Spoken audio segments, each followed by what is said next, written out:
Yang terhormat para penguji yang saya kasihi peserta ujian atas nama Christian Kowe kelas 12 MIPA pada hari ini sesi yang kedua, dan juga adik-adik dan Bapak Ibu guru yang berkesempatan hadir pada saat ini. Jadi sebelum kita melangsungkan ujian karya ilmiah kita yang kedua hari ini, saya akan menjelaskan waktu ujiannya, pembagian waktu ujiannya. Baik, peserta ujian akan mempresentasikan hasil karya ilmiahnya selama 20 menit. Setelah itu diberikan waktu kepada penguji satu untuk menyampaikan pertanyaan atau memberikan komentar dan saran selama 20 menit.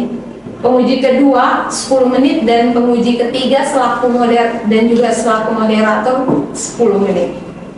Baik, itu saja dari saya. Kesempatan yang berikut saya berikan kepada moderator. Baik, selamat pagi untuk kita semua. Jadi sebelum kita mulai hasil pengumuman secara ilmiah dari Ian Kowe yang berjudul pengaruh cangkang telur ayam terhadap perkembangan tanaman terung, jadi dia punya alur diskusinya itu. Yang pertama nanti Ian Kowe memaparkan hasil ujian karya ilmiah, kemudian lalu diberikan kesempatan untuk penguji satu Pak Andi untuk memberikan komentar dan saran. Pak Andi kemudian Ibu Eva memberikan sebagai penguji dua, memberikan komentar saran, lalu saya sebagai pembimbing dan juga untuk audiens kalau ingin bertanya. Itu alurnya diskusi kita pada hari ini. Langsung saja kesempatan diberikan kepada Ian Kowe untuk memaparkan hasil ujian pada ini. Silakan Ian, pakai kesempatan diberikan. Terima kasih Pak atas kesempatan yang diberikan kepada saya. Selamat siang untuk Bapak Ibu guru penguji serta teman-teman semua. Pada kesempatan ini saya akan menjelaskan atau memaparkan materi tentang karya ilmiah saya dengan judul pengaruh cangkang telur ayam terhadap pertumbuhan dan perkembangan tanaman terung. Pendahuluan. Yang pertama, latar belakang. Terung atau serang melongena merupakan sayuran yang sering dikonsumsi oleh masyarakat Indonesia. Sayuran ini kaya akan kandungan potasium, kalsium, serta vitamin K.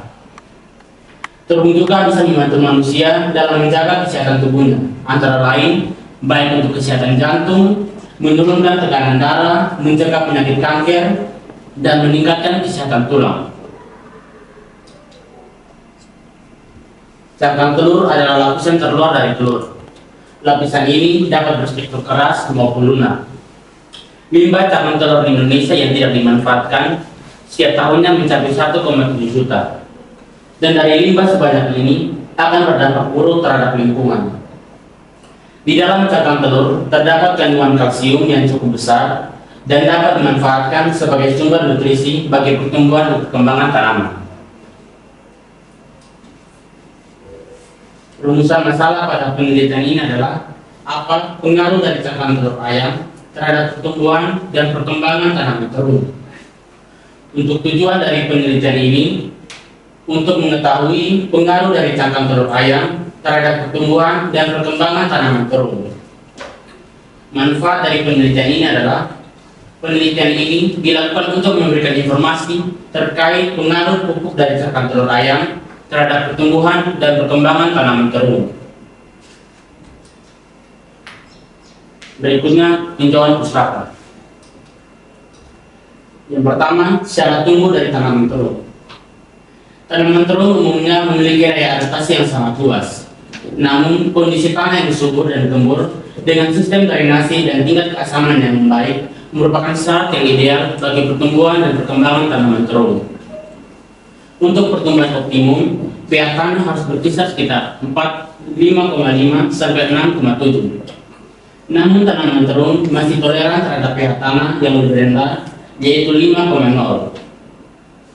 Tanaman terung adalah tanaman yang sangat sensitif yang memerlukan kondisi tanah yang hangat dan kering dalam waktu yang lama untuk keberhasilan produksi dari tanaman terung itu sendiri.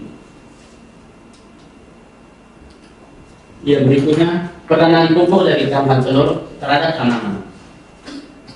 Cangkang telur tersusun dari kalsium karbonat, magnesium karbonat, kalsium fosfat, dan bahan organik terutama protein. Kulit telur inilah yang akan digunakan dalam proses pembuatan pupuk organik cair bagi tanaman. Kalsium berperan untuk mempercepat pertumbuhan tanaman, sementara unsur fosfor berperan dalam pembentukan sel melalui peranan protein yang ada dalam inti sel. Unsur fosfor juga berperan dalam peningkatan jumlah klorofil yang dapat membantu tanaman dalam berfotosintesis dengan baik dan dapat menghasilkan fotosiat sehingga dapat meningkatkan pertumbuhan dan perkembangan dari tanaman. Yang berikutnya, metodologi penelitian. Waktu dan tempat. Tempat pelaksanaan penelitian ini adalah di rumah pribadi saya yang beralamat di Jalan Rantai Damai 4, Kelurahan TDM, Kecamatan Bogor. Untuk waktunya dilakukan selama 3 minggu, dimulai dari tanggal 16 Februari sampai dengan 4 Maret 2024. Variabel penelitian. Dalam penelitian ini saya menggunakan 2 variabel. Yang pertama ada variabel bebas. Variabel bebas dalam penelitian ini adalah POC dari cangkang telur. POC sendiri merupakan pupuk organik cair. Yang berikutnya variabel terikat. Variabel terikat pada penelitian ini adalah pertumbuhan dan perkembangan dari tanaman terung. Yang berikutnya alat dan bahan. Alat dan bahan yang digunakan dalam penelitian ini adalah yang pertama alat yang digunakan botol, saringan, ember, tacu, pot bunga, penggaris, baskom, alung, dan juga lusunan. Sementara bahan pada penelitian ini adalah air, tanah, dan juga cangkang telur. Tahapan penelitian. Yang pertama adalah populasi penelitian. Populasi dalam penelitian ini adalah biji tanaman terung yang berada dalam bungkusan benih terung Bonia Irfan. Populasi per lembar cangkang telur ayam sebanyak 3 liter. Untuk sampel penelitian, sampel terung diambil sebagian dari benih terung, yaitu sebanyak 14 biji yang akan ditanam pada pot, di mana 7 biji pada pot yang akan digunakan dengan cangkang telur, sementara 7 lainnya digunakan pada pot yang selama pertumbuhannya itu tidak menggunakan cangkang telur. Sementara pada sampel dari POC dan cangkang telur akan disiramkan pada tanaman. Yang berikutnya teknik pengumpulan data. Teknik pengumpulan data yang digunakan adalah observasi atau pengamatan. Pengamatan yang dilakukan mengenai pertumbuhan tanaman terung yang dilihat dari tinggi tanaman mulai dari tumbuh tunas pada 7 hari setelah tanam dengan menggunakan penggaris dan menghitung banyaknya helai daun secara manual untuk mengetahui pengaruh pupuk organik cair dari cangkang telur terhadap pertumbuhan dan perkembangan tanaman terung. Yang berikutnya hasil dan pembahasan.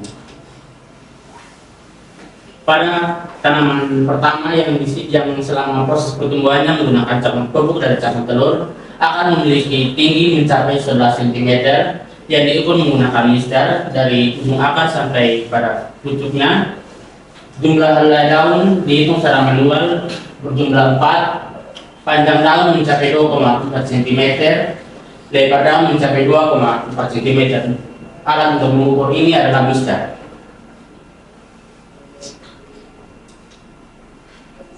Untuk tumbuhan yang selama proses pertumbuhannya tidak menggunakan cangkang telur, memiliki tinggi tanaman mencapai 9,5 cm, jumlah helai daun 3 helai, panjang daun 1,5 cm, dan lebar daun hanya 1 cm.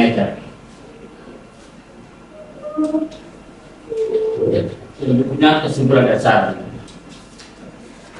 Kesimpulan pada penelitian ini adalah yang dapat kami dari penelitian ini adalah pemberian pupuk yang terbuat dari cangkang telur berpengaruh nyata terhadap pertumbuhan dan perkembangan tanaman terung. Pengaruh yang dimaksud meliputi tinggi tanaman, jumlah hilal daun, serta berpengaruh pada panjang dan lebar daun dari tanaman terung.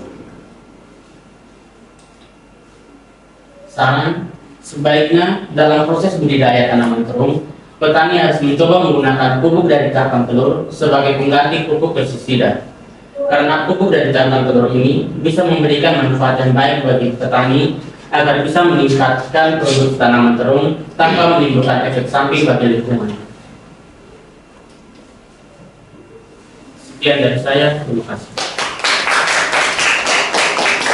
Kesempatan saya berikan. Baik ya, selamat siang. Siap. Bagaimana perasaan setelah kami presentasi? Terima kasih. Yang pertama, Profesi yang sudah menyelesaikan penelitian ini, ada pelajaran apa saja yang di dalam sini yang dapat? Kalau dikaitkan dengan mata pelajaran, misalnya mata pelajaran apa? Biologi saja. Biologi, kimia tidak ya? Dengan kimia juga karena dalam situ Dalam itu. beberapa zat-zat seperti fosfor, kalsium. Fosfor, kalsium, saya ada baca. Ca, CO3. Apa ini? Antasid bukan? Kalsium karbon. Ya. Kalsium karbon. Oke, baik. Jadi itu terus yang pertama, cangkang telur ini saya dengar beberapa kali yang bilang pupuk organik cangkang telur. Berarti pupuk ini yang disediakan sendiri atau beli? Sediakan sendiri Pak, karena selama di rumah itu biasanya kalau setelah kami menggunakan cangkang telur itu cangkangnya kami taruh di tanah. Pembuatannya bagaimana? Apa langsung hancur terus taruh atau Yang pertama membuat itu pupuk? cangkang telur itu ditumbuk sampai halus. Setelah itu direbus dalam air sebanyak 3 liter. Setelah itu diamkan. Setelah itu saring melupa untuk mengeluarkan dari kotoran. Setelah itu diamkan selama 24 jam. Setelah itu baru bisa digunakan untuk menira. Berarti ini nanti yang bisa masukkan lagi di bagian bak berapa? 3 bak 2 nanti bisa lihat. Jadi proses bahwa cangkang telur ini tidak dipakai serta merta. Tidak pokoknya ada telur rebus datang terus dihancurkan terus diisi dalam tanah. Tapi ada proses, nah proses itu yang bisa masukkan di dalam hasil penelitian. Iya. Itu yang pertama, terus yang kedua tanahnya bagaimana? Tanah yang ambil ini tanamnya langsung di dalam polybag atau di tanah yang Langsung dalam ember, dalam pot bunga. dalam pot bunga. Tanahnya waktu itu yang hitung atau langsung saja tanah? Langsung saja. Tanah yang langsung bersih masuk tanah berarti ya? Ya. Tidak perlu tahu jenis tanah apa waktu yang bersih tidak ya? Tidak. Kayak tadi mungkin ada tanah, saya tahu di sini ada tanah namanya tanah multisol, yang keasamannya mungkin ada lain atau apa, paling banyak di Kalimantan, tapi di NTT ada. Tapi itu karena tanah yang tidak jadi karena fokusnya di serbuk cangkang dan telur. Terus yang berikut saya mau masuk di bagian penulisan. Jadi penulisan di sini yang masih ada kurang kata depan. Di lingkungan itu kata depan. Jadi penulisannya harus di spasi lingkungan. Jadi di lingkungan. Ada beberapa lagi kata depan, beberapa kata huruf kapital. Kapan kita menggunakan huruf kapital, kapan kita menggunakan huruf kecil, itu juga harus kalian perhatikan. Variabelnya tadi juga itu nanti bisa didiskusikan. Ini penelitiannya langsung pengamatan. Jadi oke lah, ada mungkin bebas dan cerita, tapi juga ada pengamatannya. Jadi lebih banyak tuh di pengamatan. Misalnya hari keberapa mulai tumbuh. Dari 7 pot yang ada cangkang, 7 potnya tidak ada cangkang. Apakah mereka tumbuh bersamaan? Pas hari yang sama tuh, oh sudah muncul. Nanti hasil akhirnya baru berubah daunnya. Nah itu bagaimana dia? Saya hitungnya itu 1 minggu setelah ditanam. 1 minggu. Waktu yang begini dua-duanya tumbuh dulu sama-sama. Atau ada yang mungkin belum tumbuh, hari ke-8 baru dia Dua-duanya tumbuh secara sama-sama bersamaan. setelah minggu pertama itu Minggu pertama ya, dua-duanya sudah tumbuh. sudah mulai tumbuh. Oke, terus siramnya kapan? Iya, atau tidak siram? Siram Pak, itu pagi dengan sore Pak. Jumlah airnya sama, dua-dua pot. Ya, Ian ukur pakai gayung gitu atau apa? gelas aqua. Gelas aqua. Saya kasih. Berarti tidak ada yang berbeda selain cangkang. Ya. Artinya kalau air sama semua berapa mililiter saya masukkan semua sama, terus yang itu sama. Oke, baik. Jadi proses-proses yang Ian lakukan itu yang tambah semua di dalam sini. Jadi pengamatan itu hari ke-7 tuh yang pengamatannya bagaimana? Oh, hari ke-7, hari pertama saya mengamati prosesnya seperti ini. 22 pot, 7 pot itu masuk semua tumbuh. Jadi belum ada nampak pengaruh cangkangnya di hari ke-7 waktu mereka tumbuh. Pengaruhnya baru di minggu sekian, minggu berapa tadi? Minggu ketiga ya. Minggu ketiga 7 toh.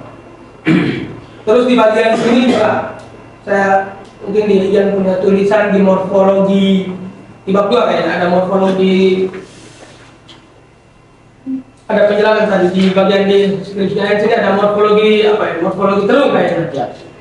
Nah itu juga nanti yang pisah saja dalam penjelasan tuh morfologi terung itu apa saja di bab 2 nanti ada sudah biar tidak ini.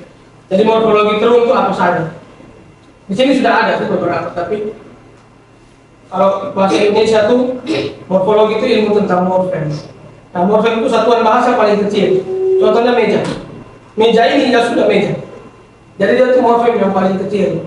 Kita tidak bisa nanti ada morfem bebas, terikat dan sebagainya, itu penjelasan bahasa Indonesia beda. Tapi morfem itu karena banyak ahli biologi itu yang menjadinya ahli bahasa. Makanya istilah-istilah bahasa dan biologi itu hampir sama seperti morfologi ini, pengertian biologinya sendiri. Nanti morfologi terung misalnya apa? Batang, daun, itu kan langsung mungkin yang dijabarkan pelan-pelan. Jadi proses yang meneliti itu yang masukkan semua di sini. Saya lihat yang sudah lakukan yang terbaik, ada foto, itu penting, dokumentasi. Jadi, ini saya lihat, saya betul buat nih. Sehingga misalnya cangkang telur tadi yang tahu, pupuknya buatnya begini, karena yang berproses. Gitu. Kalau tadi pupuknya yang beli kan yang tidak tahu ini bagaimana kalau ada komposisinya kan bisa, tapi kalau yang buat sendiri itu lebih membantu dalam proses. Dengan itu pengamatannya itu tadi itu pengumpulan data itu yang observasi itu juga nanti yang jabarkan satu-satu. Jadi dari pembuatan dulu bahan-bahan alat dan bahan yang tadi yang jelaskan pembuatan ini itu tinggal melengkapi saja yang di dalam. Bahwa yang sudah buat semua tinggal masukkan di dalam proses itu supaya karya ilmiah ini jadi lebih lengkap. Oh ini ada proses pupuk yang saya omong itu saya buat sendiri. Cangkangnya seperti ini. Terus 3 minggu tadi ya, 3 minggu. Terus ternyata sampah kita banyak ya, saya dapat dari yang itu 1,7 juta. Ya, uang. Sebenarnya telur ini punya banyak ya, selain itu mungkin kalau orang makan telur terus bilang biar supaya operasi cepat sembuh. Itu mungkin dalam telur. Begitu kayaknya atau apa? Oke, itu terus yang berikut Solanum melongena. Terung atau terung ungu? Terung, bukan terung ungu ya? Karena ada nama kan terung, kan ada terung ungu mungkin, terung apa mungkin, terung ini. Itu coba nanti yang cek Solanum melongena itu masuk terung saja atau dia nama terung ungu. Kalau mungkin nama terung ungu berarti ada nama biologi untuk terung lain. Mungkin terung warna apa di sini saya belum pernah tahu. Terung warna putih, terung warna hijau. Itu bisa yang lihat. Terus yang berikut, kenapa yang pilih terung? Tidak toman atau mungkin marungga untuk celupan? Karena setelah telur yang kami gunakan sama telur itu Pak Mama lebih sering itu di tanam terung.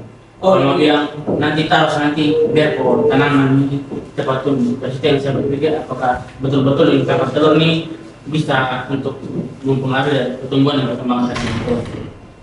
Baik, terima kasih. Sebenarnya yang jawab ini adalah latar belakang yang paling kuat. Kenapa saya ambil cangkang telur dan terung? Ya karena kami saya melihat aktivitas di rumah seperti ini. Jadi itu latar belakang yang paling kuat. Yang sebenarnya yang mau pakai cangkang telur dengan telur. Memang cangkang telur dengan terung. Jadi itu sebenarnya alasan yang paling kuat yang ia punya untuk itu.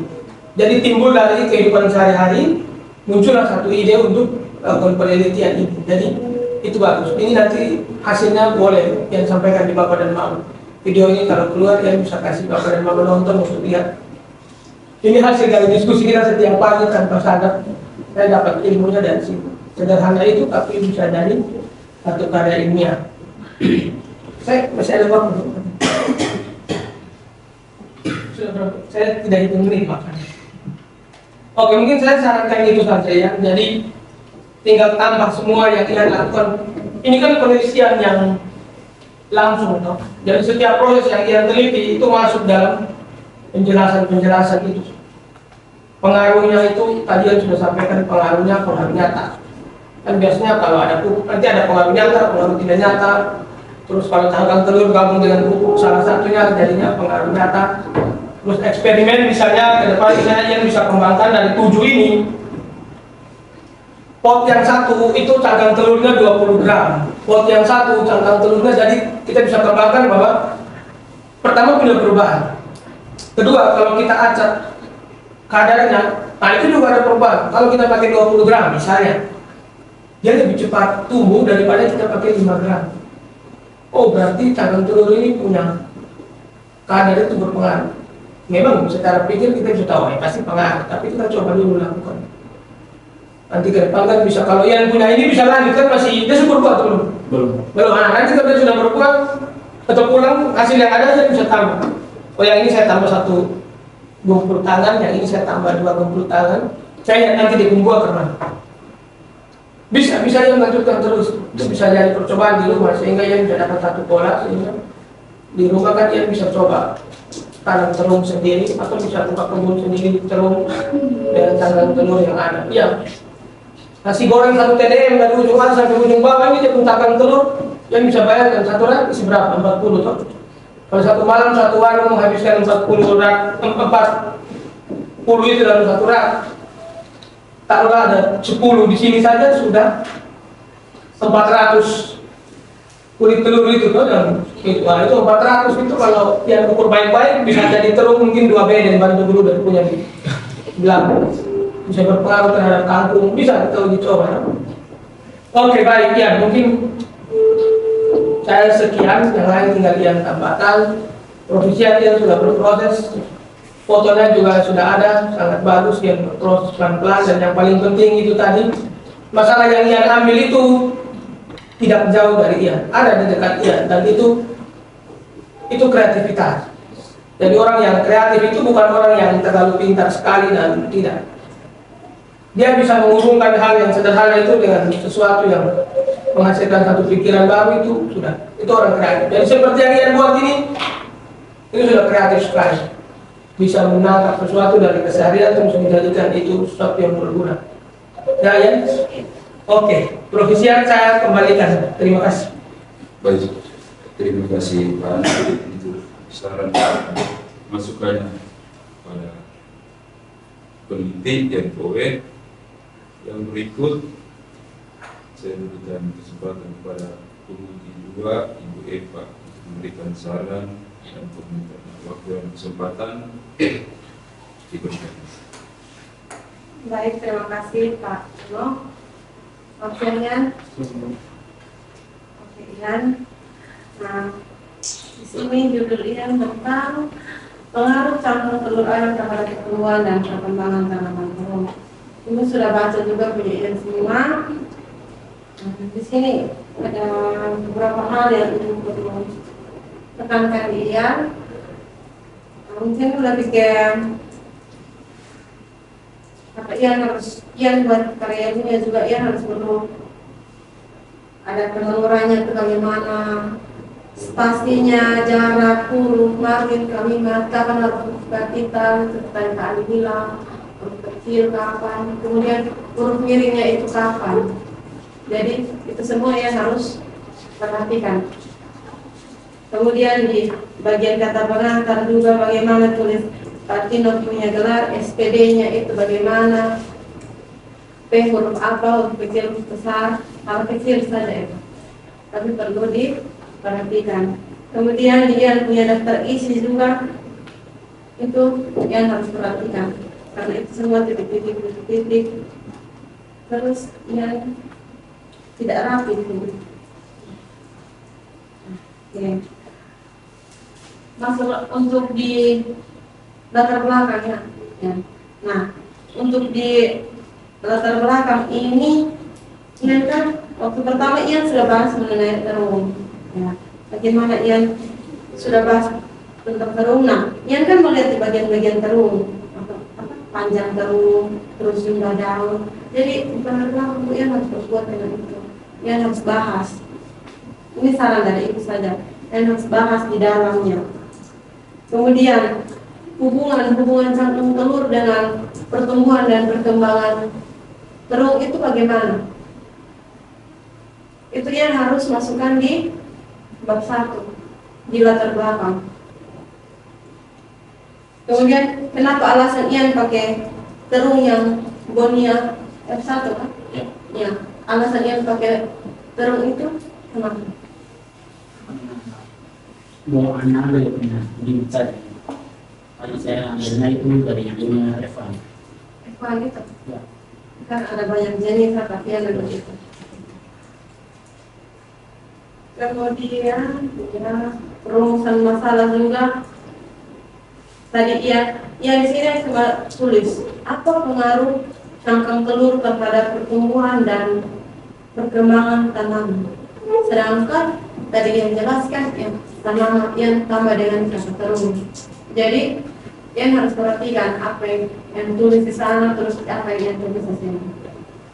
Kemudian harus kasih referensi ke sana itu bagaimana untuk tujuannya, terus untuk manfaatnya. Nah, kemudian di bagian bab 2 itu di tinjauan pustaka itu tadi di depan ya cuma syarat tumbuh tanaman terung dan juga peranan pupuk dari cangkang telur terhadap tanamannya. Tapi di sini Ian juga ada bahas mengenai klasifikasi tanaman terung dan juga morfologi tanaman terung. Terus tadi Pak Andi juga ada saran mengenai tentang cangkang telur. Terus lagi di bab 3. Nah, untuk di bab 3 ini Ibu lihat kenapa Ian tidak tulis jenis penelitian di karya ilmiahnya ini? Itu kenapa Ian tidak tulis jenis penelitian ini? Karena ya sempat ya untuk masukkan dia punya sendiri sendiri. Nanti yang tolong tambahkan di bab 3 itu jenis penelitian apa? Kemudian di sini yang tulis bahan dan alat, di depan yang jelaskan alat dan bahan. Nah, terus Ibu mau tanya tahapan penelitian apa yang Ian mengerti? Nah, tadi yang Ian jelaskan di situ kan tahapan penelitiannya ada populasi dan sampel. Nah, terus yang Ian mengerti tentang tahapan penelitian itu apa ini? Langkah-langkah dalam melakukan penelitian ini. Tapi saya tidak sempat untuk memasukkan ya, tadi Pak dijelaskan saya belum memasukkan dia punya proses selama ini. Saya memasukkan itu tahap pengambilan populasi dan juga sampel. Nanti saya tambahkan untuk dia punya pengerjaan selama ini seperti dia penyiraman dan juga proses penanaman dari tanaman terus. Ya baik ya. Berarti di sini Ian jangan tulis di sini 3.4 tahapan penelitian. Tapi yang tulis populasi dan sampel. Nanti tahapan penelitiannya itu sendiri. Yang ini nih bukan yang 3.4 ini populasi dan sampel.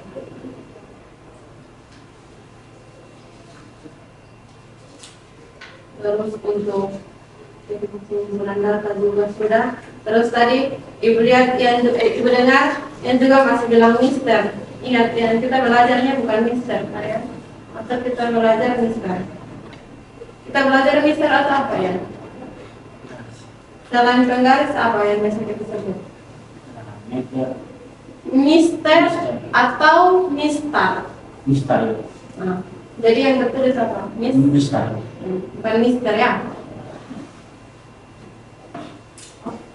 Kemudian untuk yang bab 4 untuk hasil dan pembahasan di sini ya, kan itu ya anak seperti yang tadi Pak Andi bilang, ada minggu pertama, minggu kedua, minggu ketiga, itu yang harus jelaskan. Kemudian di pembahasan di sini tuh yang harus didapatkan sebenarnya. Pertama tuh yang menyiapkan apa, terus tanam, terus ada berapa dia sudah tumbuh dan sampai di minggu ke-3. Di sini Ian sudah tulis di sini. Ada minggu pertama itu tingginya 3,4, minggu kedua 7,8, minggu ketiga itu 11 cm. Tapi Ian tidak bahas.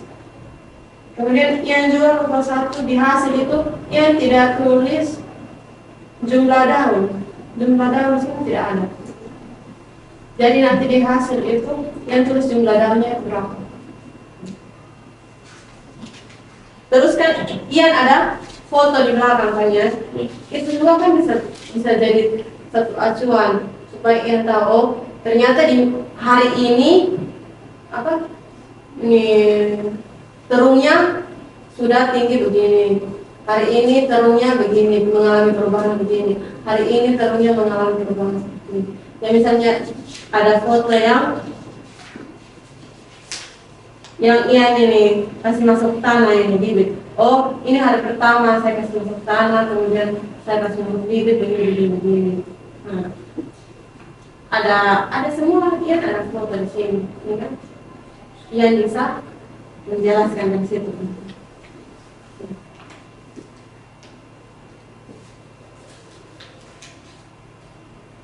Oke, kemudian daftar pustaka juga. Nah ini daftar pustaka juga ini ya, Ibu lihat-lihat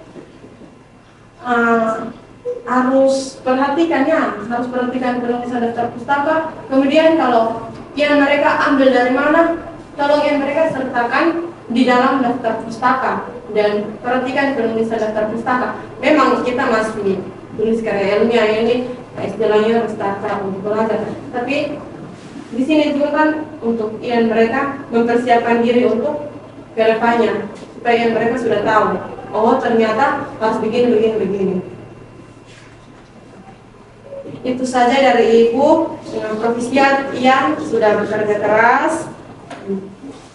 Terus kembangkan apa yang Ian sudah miliki, siapa tahu Ian jadi pengusaha terus sukses di masa depan. Amin. Saya kembalikan kepada Pak. Baik, jadi terima kasih Ibu Eva sebagai pengunjung kedua. Yang berikut dari saya sebagai pembimbing dari Ian. Yang pertama saya memberikan provisian terhadap info atas hasil penelitian yang kita buat.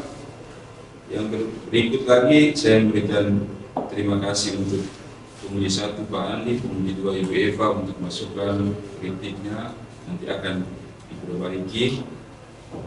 Yang selanjutnya Pak hanya mau bertanya, ini mengenai ada 2 pertanyaan ya. Yang pertama, ide atau latar belakang yang engkau melakukan penelitian mengenai ini tadi sudah disampaikan ya.